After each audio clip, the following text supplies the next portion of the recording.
The nationalization of companies in difficulty.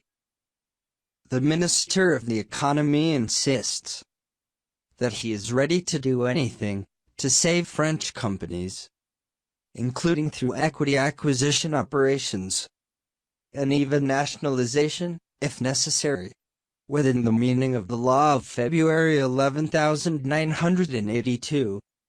Nationalization means a direct takeover of a company by the state, in other words, when the latter holds more than half of the capital. The state, then, becomes the majority shareholder, or even the sole shareholder. Let's look at the main state holdings. The state owns about 10% of Airbus, Orange, Renault, Air France-KLM, just over 20% of Thales, 50% of Paris Airport, and all of the Public Investment Bank, France Television, RAPT, SNCF, 70% of the post office and French games. What interests us is the sale in 2014 of the energy branch of the Alstom Group to the American General Electric. Admittedly, Alstom is not a company in which the state is a shareholder. The state is not a shareholder of Alstom. But let's take a closer look at what happened. Before 2014, Alstom Energy is 70% of the group's activity. It is a nuclear energy part, with plants equipped with the Arabelle turbine, and then a part of renewable energies, with advanced skills in hydraulics and offshore wind power. Here is a nuclear power plant, with a reactor building, an engine room and an air cooler cooling circuit. The reactor building is built by Irving. Alstom manufactures the turbine and the cooling circuit. The nuclear power plant is 100% French. Let us take a look at the American strategy of buying up or weakening the flagships of French and European industry. The Foreign Corrupt Practices Act, FCPA, is a set of American laws relating to extraterritoriality of American law. If a company has a significant branch and which carries out important activities in the United States, it must obey American law. Use of the dollar, or of a communication system whose servers are American or tools of which a certain number of components are American, like a smartphone for example, makes it possible to fall under the blow of the American law.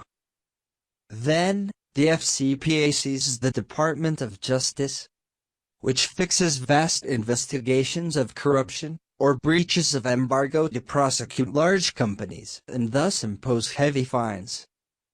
Alcatel paid $137 million. Peugeot €5 billion. Total, $400 million. Technip, the oil company, $301 million. Vitco Gray, $26 million. BNP Paribas, $10 billion. And finally Alstom, $772 million. Let's go back to our nuclear power plant. The reactor building is still being constructed by Irving. The air cooler is still French. What changes is that the engine rooms and the turbine belong to General Electric, an American company.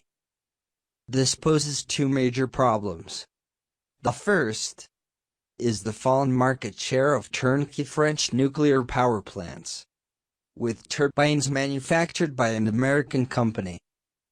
What guarantees will buyer countries, like China or Russia, have that the Americans will agree to supply them with spare parts and will also agree to study projects to modernize electric turbines to increase their lifespan? Second problem. This poses the problem of France's energy dependence. Nuclear power plants produce 75% of national energy. By losing French know-how in electric turbines, we lose an undeniable element of energy independence.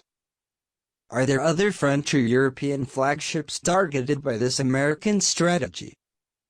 Yes, we have the Areva Group, Airbus, Sanofi, and the Société Générale Bank. Let us see the case of the privatization of the French Games (FDJ). At the end of 2019, with its initial public offering, the state went from 72% of the capital to some 20%. For Paris Airport ADP, a project which did not lead to privatization, by selling in 2019 its participation, the state would not have made a good deal.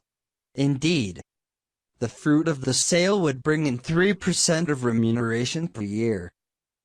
However, ADP provides dividends to the state, still in 2019, a profitability close to 10%.